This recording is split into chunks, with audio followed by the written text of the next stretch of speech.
Hey, beautiful people. Happy New Year. It's Andrew the Realtor here with my first housing market update of 2023. So, what we're going to be going over today is numbers from last month. We're going to do a quick recap of last year. Not for the reason of just giving more and more facts, but actually to give some context as to what's happening now with the market here in January 2023 in light of what has happened in 2022 and in the last few months especially. Some really important context on what the inflation numbers have done and what the prices have been doing for the past few months, which is something you guys might be familiar with if you've been following this my market updates for the last few months. And something very important right in the very beginning. By the way, as soon as I finish this. So first of all, welcome to 2023. I hope you guys have had to this point and so far and the past couple of weeks a great holiday season. Maybe some time of rest, as I've been kind of harping on for the past few videos. Rest is very important. Certainly, I've done the best to do so myself. So, moving onwards, I always mention two things, the two reasons why I do these videos. One is for my present and past clients to provide some information in terms of the market, some actual numbers, nothing overly exaggerated, nothing overly dramatic, no clickbait, just the actual facts. And the second is for those of you or people that you might know of, whom you can forward this video to, if somebody's on the fence in terms of entering the market, I hope this gives at least some information to them or enough to make a decision one way or the other, whatever might fit well for their time of their life at this point in time. So in terms of plans and such. So that aside, let's get right into the information. And do please click subscribe, hit the like button if you're watching this on YouTube. Again, it's only information like this or listings, always real estate stuff, nothing fluffy, nothing extra that I'm going to be putting forward. So anyway, always appreciate your support. Let me minimize myself a little bit. And first and foremost, in fact, I'm going to minimize myself more. Small. Why? I'll include the link to this at the bottom of the video as well, but please have a look. This is kind of a public service announcement. Andrew's PSA for January. All this is only for Toronto residents. So if you're in Pickering, if you're in Vaughan, Markham, Richmond Hill, et cetera, not for you. Specifically for my folks over in Toronto, and certainly got a lot of clients there. Toronto residential property owners, everybody who has anything that is not a vacant piece of land, parking space, or a condominium locker. Of course, like who would do that? They must submit a declaration of their property's 2022 occupancy status.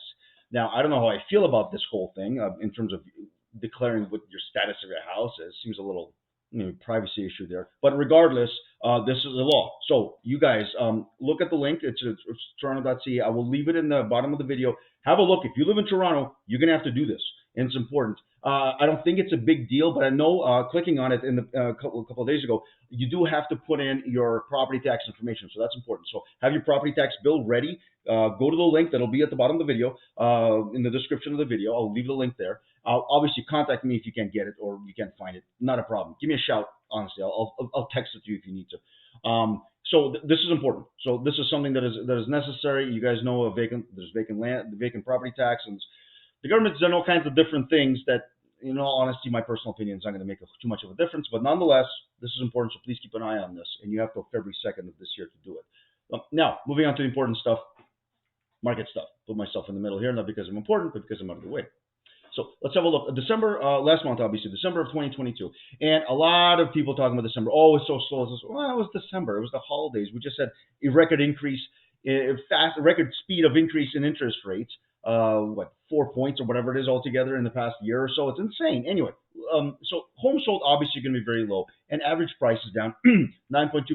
Those of you who've been following me, at least for the past few months, understand that this number, this 9.2%, is indicative of very close to the past few months, meaning that it's not dropping month over month. I'll show you that shortly, but that's what the drop has been since this time 2021. So December, of 2021. So obviously a drop. Clearly a drop, and I'm going to address some specific areas. You might want to stay tuned because I'm going to show you specific areas what has dropped a lot on average and what has not dropped much at all on average. So active listings were way high, and they still are. 8,600. We ended up almost 8,700 in December 2022 versus 3,200. So more than double of inventory. So if you have more than double inventory and basically half the sales, you guys do the math. Obviously, the prices are going to be lower. It just makes sense. Days on market, property days on market. This is listing. Don't worry about that. Property days on market, PDOM, 40 days versus 19, literally double. More than double, actually. So more than double on the market. Why? Well, obviously because there's so much more inventory.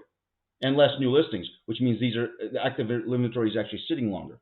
And of course, that, like I said before, it's going to lead to a lower price. So detached definitely took a hit. Semis, townhomes, kind of across the board on average. And again, this is December, so you have a smaller sample with another proportionately smaller sample. December is always a smaller sample. But detached is down, semis down, townhouse down, condos on average. In average case, actually plus 1%. Amazing how well condos have done. Even to my, I'm not surprised, but it's just interesting to see how well condos are doing. And again, I always mention this is important actually. Properties that are lower priced do tend to maintain their value fairly well. Why? Because there's always a buyer pool for those properties. In fact, as we look at the immigration numbers, I'm not going to mention them this month, but you guys have seen them over the past few market updates I've done. I've shown them probably 3 or 4 times just last year. The immigration numbers are much higher, so you have to keep that in mind. When people are coming here, sometimes they have money to buy a house right away. But quite often, the initial start, so to speak, is you get your permanent residency, you get some quasi-normal financing, and one of the first things often immigrants get is condo, just as per normal. And condos are because they're cheaper, and then of course you move up the ladder in terms of size and income and that kind of thing. But the idea that properties that are lower in price do tend to do fairly well in terms of price, generally speaking, because there's always somebody to buy it, because that's the lowest kind of the lowest segment, the cheapest quote unquote segment of the real estate market. So keep that in mind. And when you're investing in properties, that kind of thing, sometimes people go for some high end, 4, 5, 6 unit place. Maybe the cash flow is there, but how are you going to sell it? What's the exit strategy? You have a condo. The exit strategy is decent, because even in this market, up over almost 1%. So now month to month, and this is important. So yes, 2.6%. Obviously, it's something. But if you look at the price, from $1,079,000 to $1,051,000. What the purpose of me mentioning this at all to you guys is not to inundate you with a whole bunch of numbers, is to show you that again, the price has not changed too much. I want to give context to what is happening, because even now in January, I'm getting a lot of inquiries, especially online, in terms of buying and selling. So there are things happening. People have plans. But there's a lot of uncertainty, and those people who are uncertain need to know that the price has not changed that much in the past few months. And I'll show that shortly. But in this case, 2.6%, I mean, it's not nothing, but again, this is an average price. And 79 to 51, if you're buying a house at this price or this price, in this price range, that's not going to make too much of a difference. Hardly at all. And so that's important. Obviously, active listings are way down. New listings are down. It's from November to December. It's very normal stuff. So notice, again, this is for the same purpose. Detached, no significant difference. Semis, not really significant difference. Sounds 4%, but again, that depends on what was sold that month. The point being, between this green thing, that's what made it green go, and this green, is that there's not been that much of a difference price-wise, November to December of last year, and that's probably going to be the case moving into January as well, which is where we're at right now. So next slide. Move myself a little bit here, make myself slightly bigger. I'm of moderate importance at least. Now, this is important. Excuse me, jumping ahead. The reason I wanted to show you guys this specifically is just to show you the bulletproofness, it's not a word, but of 416 of Toronto. Look at the difference. This is average price, detached, this is sales, year-over-year change here, and this is average price. Forget sales, we already know sales are way down across the board. But look at the average price, not totals, but specifically green, go, Toronto, red, 905.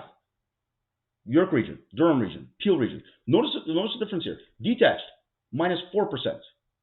Detached, minus 16%. Do you notice a huge difference?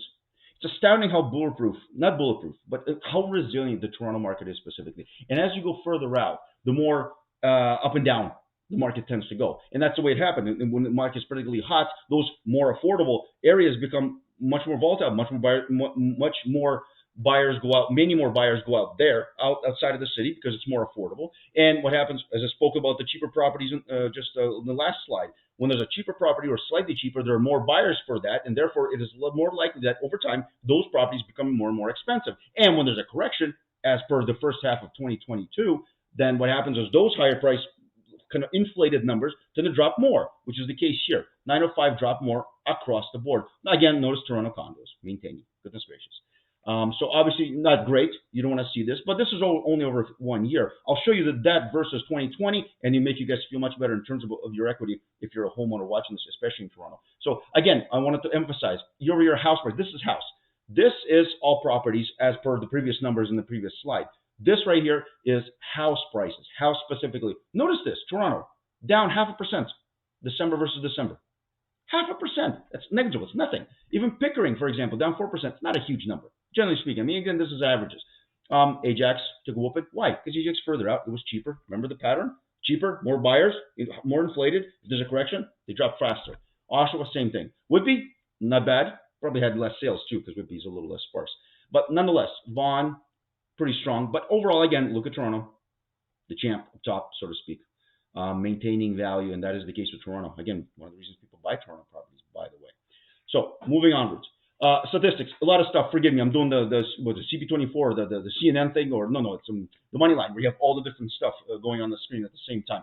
Look at monthly statistics, 22 versus 21. So the main thing here is this is the height. This red bar is the height. This is absolute height of the market last year and the height of the market in history in the GTA. 1.3 million was the average price of the house in February of 2022, and then of course you have down to June, and boom, June to July, the big change, and then from July onwards, minimal change, minimal change, minimal change, minimal change, and the lowest, of course, December. That's actually could have been foreseen. It's December in general. Plus, we just had another interest rate hike in the beginning of December. So we have this going on. So this has not changed too much, generally speaking.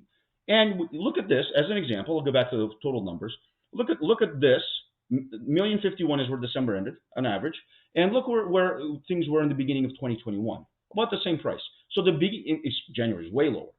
So the beginning of 2021, busier, the record year actually, as you will see, prices in the beginning of 2021 were very similar to average prices of the end of 2022. So it's not this huge. It was a drop that first half, but nothing is overly crazy. And you can see how unless you bought and sold in that same year, and unfortunately some people are in that position, they're selling something they bought in 2022 at the height of the market, unfortunately. But hey, that's life, and I'm sure as they buy the next thing and equity builds up, they're going to be just fine. I know it.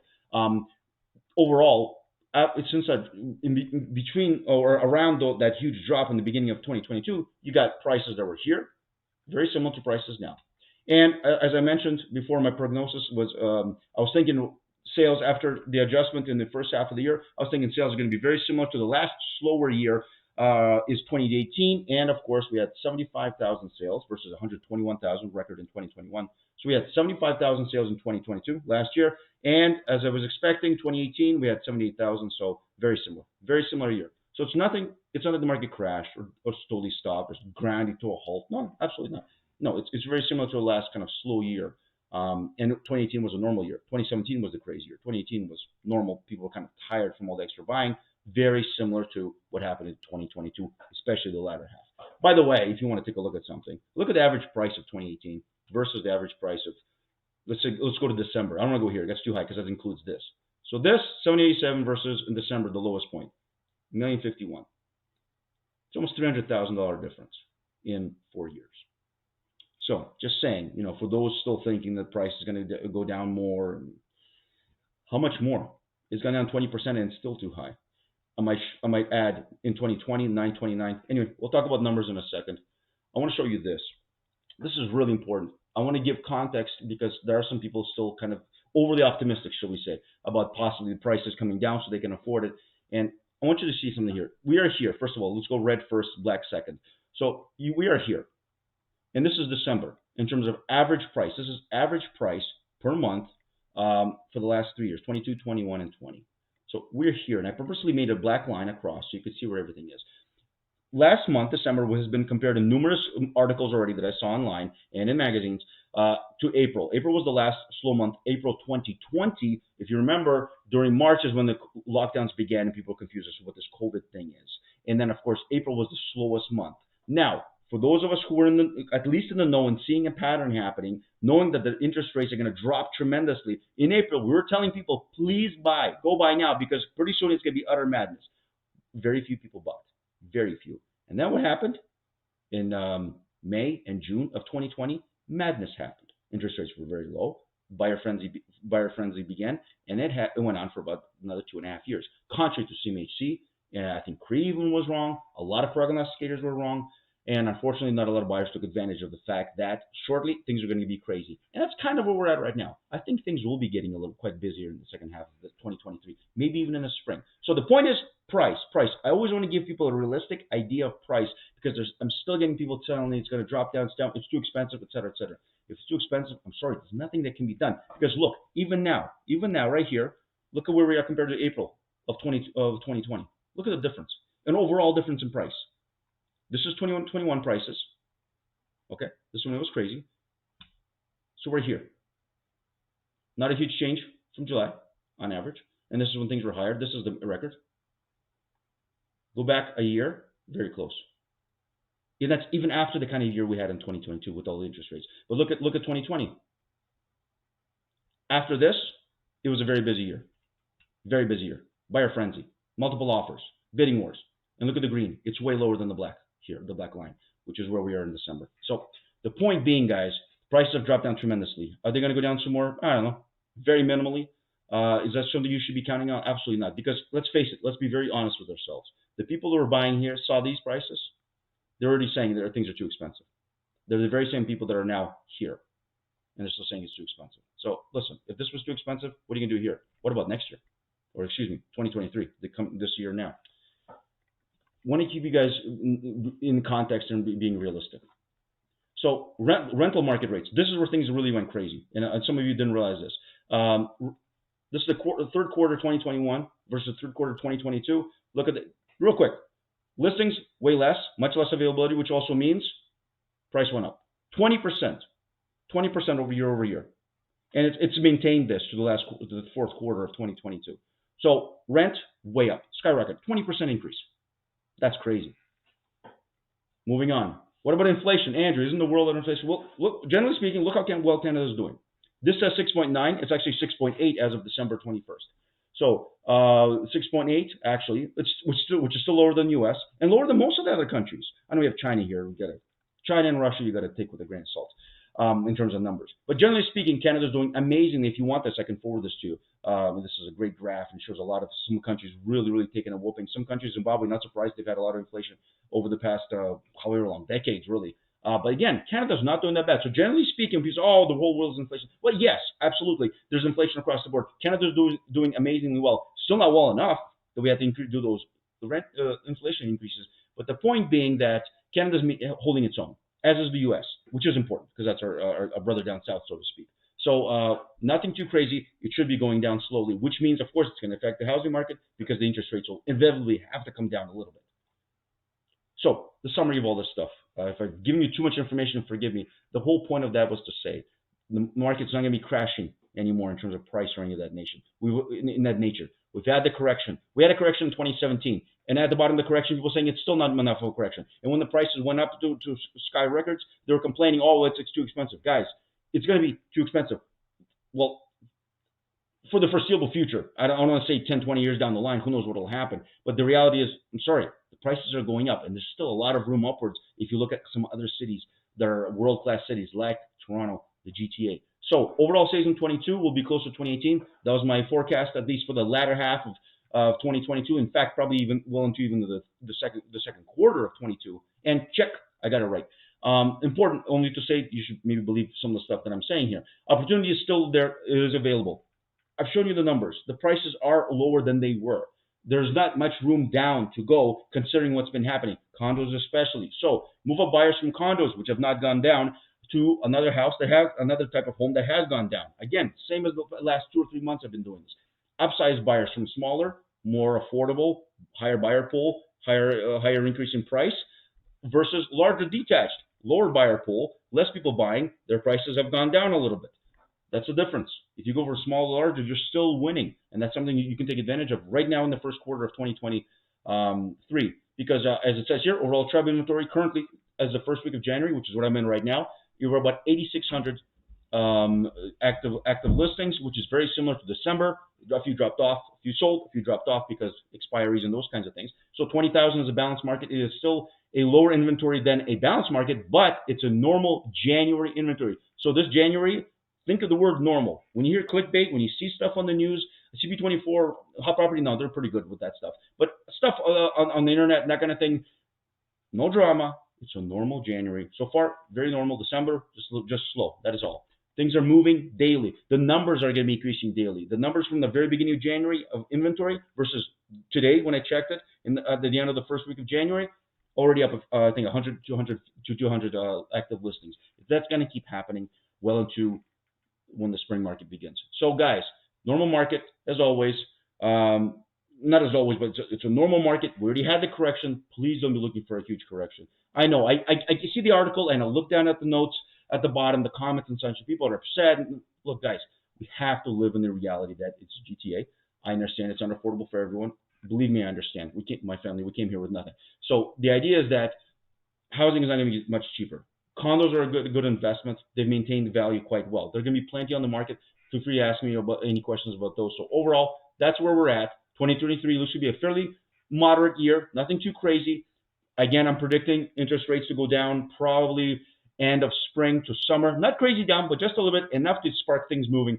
And the market is still moving. Things are still selling. Yes, it's slower. Yes, it's hard to compare to the crazy that we've had for the past 2 years, but this is actually pretty normal. So, guys, I wish you a fantastic rest of January, fantastic rest of the winter, a great 2023. Sincerely, I hope you guys, I wish you guys the absolute best. Let me know. As always, YouTube, click subscribe, click like. I appreciate your time. If I've done a little too long, Andrew, shorten it down. No problem. I take critique well. You guys take care of yourselves. I'll see you in February 2023 on Canada.